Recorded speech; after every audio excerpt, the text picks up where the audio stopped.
has become a tradition. The International, a tournament summoning the finest Dota teams from across the globe. Welcome to the International. For 5 days, they battle.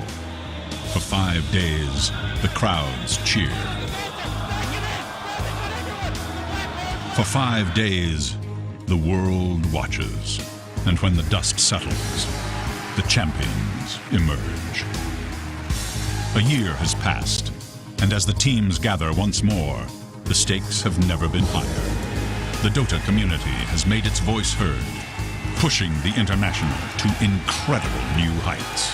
16 teams will battle for their piece of the largest prize pool in esports history, over $2.6 million. Who will emerge victorious? The battle begins. Okay. Ladies and gentlemen, welcome back to the International Day 5 for the Dota 2 Championships, our final day where we will have to crown a champion. The Aegis of Champions will be presented to the winning team. 1.4 million, I think it's actually over 1.4 million now. It's an incredible tournament thus far, but with our 3 final teams, we will end up with 1. I'm James Toogood-Harding, and joining me on the panel, obviously, is the guys who have been here. You got the men in black over there, by the way. Jake, how's it going, Jacob Bruno? I was actually intentionally wearing something else than grey today because you told me you were wearing grey, so I figured, okay, I'll go with black because no one else is going to do that. And then Bruno comes along. What do you, I mean, are you what to do? disappointed? I'm a little bit, like, honestly, Bruno, I know we got to talk about the tournament. I wore a waistcoat. It doesn't even fit. It's not even my size. It's the same color. It kind of meshes with you. I don't know. I don't know if I can actually approve of that. It's crap. It's American but sizes. I still put more effort in than you. Final day. Is that what I am? I'm a piece of meat that wears flashy suits. Is that what I am for you? I have to wear my jacket then? Potentially. Okay. That is so far the most horrendous jacket you've been wearing. Really? Really? What do you reckon, Ben? That is just atrocious. No, not even this. Not even that. Well, I wasn't planning on doing this, but if you guys are really, really trying hard, I have to bring the big guns. Oh my god. This is kind of new. Oh, what have we done? It's not a dead body, is it? If you're wearing someone else's skin, that would kind of freak me out. I'm taking my waistcoat off. I'm not even going to try. Jesus Christ. Oh, wow. How about now? It's good. The color suits you. I think it does. Jesus, it doesn't even come out on camera as sparkly.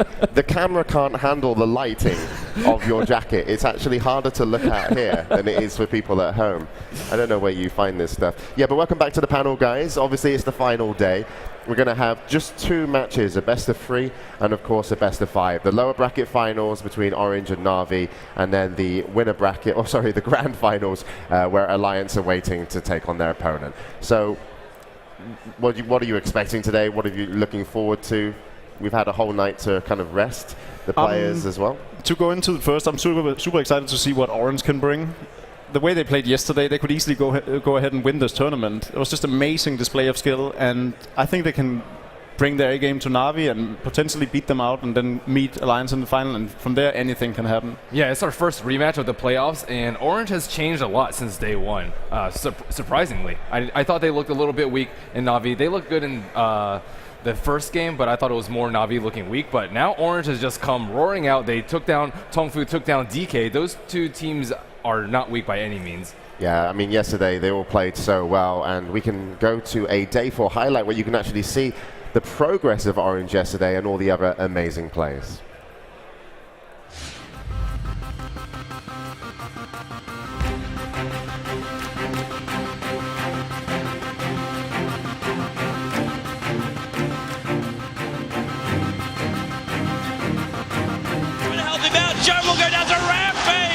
What a sick fight! And IG, will they admit the defeat? I think they have to. GG! GG! The flag of IG will have the light turned off it. Orange, they want to squash DK into a bucket. They get the GG! Orange are through! They just brought down DK! Last year, they fell short, but this time, they cannot be stopped. And GG, Tom Fu have been eliminated, and RNG Sports are gonna finish in the top 3. The most highly anticipated game of the entire tournament so Na'Vi far. draws first blood, and he does it with a pincer instead of a burrow. Right on top of each other, no longer. That's a full 5-man wipe. 28 minutes, 35 seconds, all the time it took for Alliance to handle Na'Vi here in game 1. Loda, large and in charge. And with these kills, there it is. GG. Alliance punches their ticket to the grand finals. It was Alliance to make it into the grand finals with a very solid victory over Na'Vi 2-0. Na'Vi awaiting now play Orange. They have played before though. It was actually the first round of the upper brackets and it went in favor of Na'Vi 2-1, but it was a comeback. They did drop the first map. What's going to happen now? I'm not sure because Orange looked like a different team and Na'Vi just get better the more they get pressured. The only time I've ever seen them not really come through as strong as their potential was when Alliance kind of closed a lot of doors on them, maybe you can say, in terms of strategies and execution. They didn't give Na'Vi a lot of room to breathe. For you, what was yesterday all about in terms of Na'Vi's performance? I think the way they dropped the games to Alliance was definitely a fluke, and the Na'Vi we're going to see today is going to be a completely reformed team. They're going to be so much stronger, so much better, and as you were saying, they just want to win this now, and this is a scary Na'Vi I'm expecting to see. Do you think Orange is going to let them get whisked like Alliance did? No, I don't think so. I think neither team actually wants to play against Wisp. And I think Orange is wise enough to know that Na'Vi can actually play Wisp. They just didn't do it too well against Alliance yesterday. You know what? Actually, if I look at the stats of the tournament for Na'Vi, Wisp is a strong pick, but the key for them has been Chen. The game they lost against Orange, they didn't pick Chen, they were expecting something different and they went for a tricolor, more aggressive kind of thing.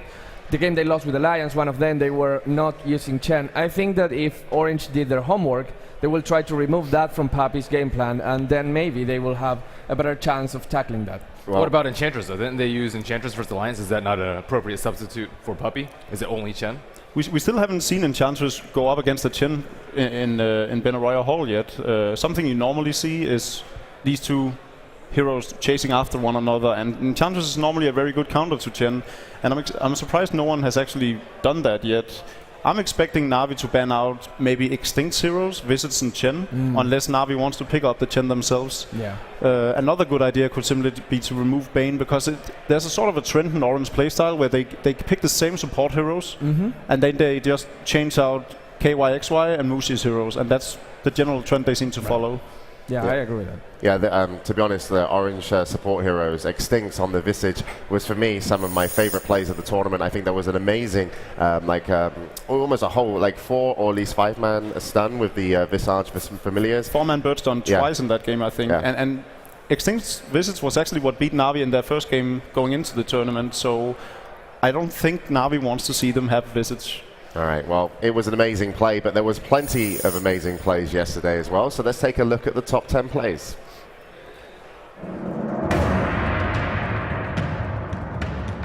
Best bombs here. Rocket to fly. Roche is pretty low. Orange. Do they go or do they stay? Nice no. Block. Mushi caught out, but he's cleaving like a champ. King J low, but Hao standing strong. And Pale catches two. KYXY unable to phase shift. Now we'll drop it out. Hao grip. High ground to low ground, but Moo's going to cancel it. Now the silence from KYXY. Low. Not dead yet. Still alive. Buyback from Moo. And now Banana on the run. Beautiful body block by Ohio. And now RNG Sports 5 alive. Still alive.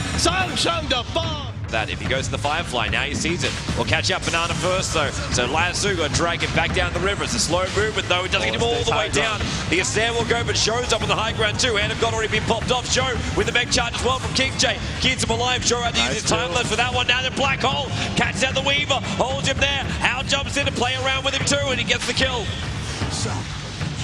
Get a little bit of a return kill on the Chen, but not what they wanted. They're looking for more. YYF. It was the infested to Hao, which allowed Moo to chase him down. And the rest of IG are also falling back. Disruption up with the telekinesis target. Moo not going to get start. Storm, long jump in. Looks for King J. Can't find him. A Morphling can. Shotgun mech. He used the cheese. Back to life again. Raw still available. Who's he go on? Joe's the closest target. They're going to bring him down. And IG, in comes the rest. It's Ferrari 430 in the middle of the fight. The Moo, he's just standing and stealing and delivering. Moo with an ultra kill. Coming out from the fight, but Show wants to fight. It's a double kill for IG. Moo, he still wants to fight. Show doesn't have enough damage for this one. Faith is trying to help him out. Joe will go